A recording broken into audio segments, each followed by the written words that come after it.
Going fast. It's what they do. In fact, about 500 knots fast. That's approximately 575 miles per hour. To put that into perspective, you might be used to going around 65 miles per hour down the highway in your car. The fastest car in the world is 273 miles per hour, which equals approximately 238 knots.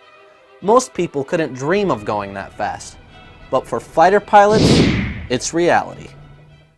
I think that being probably the biggest challenge in flying F-18s is just the speed the aircraft moves. You're covering over 8 miles a minute going that fast, so you just have to be thinking so far out in front of the jet, and not only are you just flying the jet, but you're trying to operate the systems to accomplish your mission, which ultimately is supporting the Marines in the ground. We do our low altitude training at about 300 feet above the ground, so when you're going 500 knots that close to the ground is just whizzing by. It's a cool feeling. When you're going that fast up higher, you don't really have the sensation. It's kind of like flying a commercial airliner. You know, you look out the window, you can't tell you're going 400 or 500 knots, but you know, you look inside your instruments, you're like, damn, I'm hauling. Throughout history, people like Medal of Honor recipient Pappy Boyington and movies like Top Gun have demonstrated what it takes to be a fighter pilot. If you go back to World War I, you had little airplanes that flew really slow.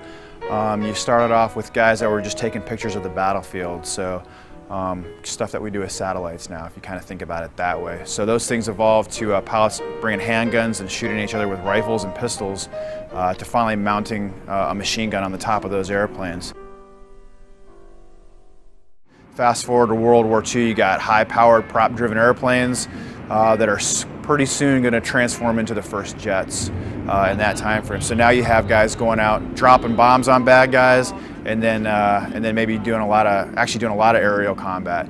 Then you take all that and you think about Navy aviation specifically, and you put those airplanes on a boat, and now you have a country that's got worldwide reach, and there's nothing anybody else can do about it. And to today's age, where the jets are going so fast, the results can just be catastrophic for our enemies. These Marines fly the FA18 Hornet, an aircraft that has a giant arsenal. The Hornet can carry a ton of ordnance, from 500-pound bombs, 1,000-pound bombs, 2,000-pound bombs, laser-guided bombs. So, I mean, you can do a real precise strike and support those guys, or you can drop what they call a dumb bomb, which isn't guided, and you know, still have a great effect. Kill a lot of the enemy if necessary. So the Hornet has a great capability. Also has a 30mm cannon in the nose that holds about 600 rounds, which is really fun to fire. As fast movers, they have to concentrate on hitting their target at plus or minus 3 seconds. All the while, the pilot is enduring some significant physical stress. This stress is known as the G-force, or gravitational force, which is the measurement of acceleration felt as weight. We do a thing that's called a Hick maneuver. So when you're in the airplane and you're doing maneuvers, you're putting G-forces on your body, right? So once you get to about 3 and 4 Gs, which is a lot more than you can put up with your car. For example, your body the blood starts to move in different places, heart rate starts to increase, things like that. So you got to train your body now to go from 3 to 4 Gs all the way to 7 Gs. So we'll tighten our leg muscles real hard to try to keep the blood up, and then you breathe in a very specific way. You just get used to it, and it helps you keep your vision, essentially, and keep you from passing out. All this for one primary mission: support Marines on the ground. I'd run if I was the enemy. I mean, I'd take cover. That's got to be what they're thinking, because, I mean, we can rain down fire. From what I heard from some of my infantry friends after coming back from Iraq was, hey, you know, how was it when we were on station compared to when we weren't? Was there a difference?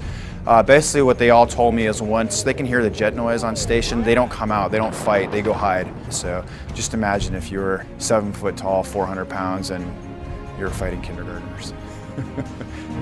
And now these and dozens of other Marine fighter pilots are strapped inside one of the U.S.'s fastest, fiercest, and most lethal combat weapons.